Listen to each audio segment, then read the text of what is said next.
Despite a new federal law, many soldiers are getting their ballots late this year.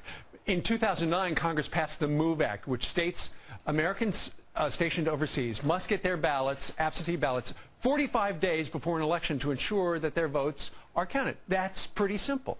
But despite this law, a number of states, over a dozen, failed to comply, and now the Department of Justice has extended the deadline. But is the deadline extension putting the election in danger? Jessie Jane Duff is a retired Marine and spokesperson for Military Voting Rights USA, and Matt Dunlap is Maine's Secretary of State. Good morning to both of you. Good morning. Good morning. Hey, Matt, let's start with you. It was pretty clear the federal government has given states over a year, and for all these states to not be in compliance, that's an embarrassment. Well, actually, I think we have an awful lot to be proud of. The MOVE Act is an enormous jump forward from where we were just even 10 years ago. The Uniformed and Overseas Citizens Absentee Voting Act was the first of those great leaps. There was a time when states weren't even required to provide absentee ballots for people overseas.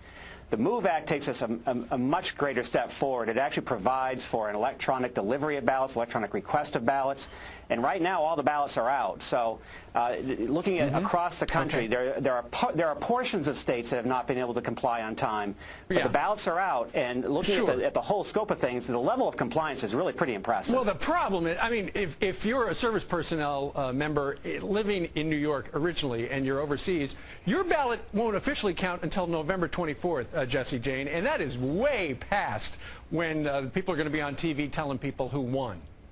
I would be infuriated if I were stationed overseas, which I was, to hear a state official saying that we are impressive with what we are doing with the MOVE Act. This is a simple law. They had a year to get within compliance, and local election officials obviously treat this like it's nonsense. If a U.S. citizen went up to their voting station right now and said, hey, I'm getting ready to vote, and they said, oh, I'm sorry, we can't do this till next year, that would be a complete insult to that citizen. So why are the military people being told that they can't vote? It's okay, but we're getting there. It's unacceptable. Matt, real quickly, why don't they FedEx the stuff over there and FedEx it back, or some other company?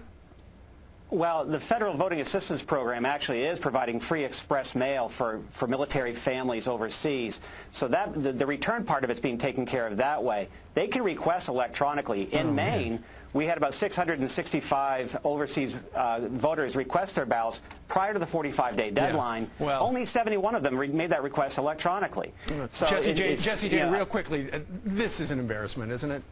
Well, the fact that we're trying to suggest that voting by electronically is acceptable isn't, because that is pry for voter fraud. They tested it in Washington, D.C. alone, and it was hacked into immediately. You can have your elections hacked into. Additionally, overseas voters must be able to get their ballots mailed out in 4 days. Right now, the U.S. Postal Service says a week.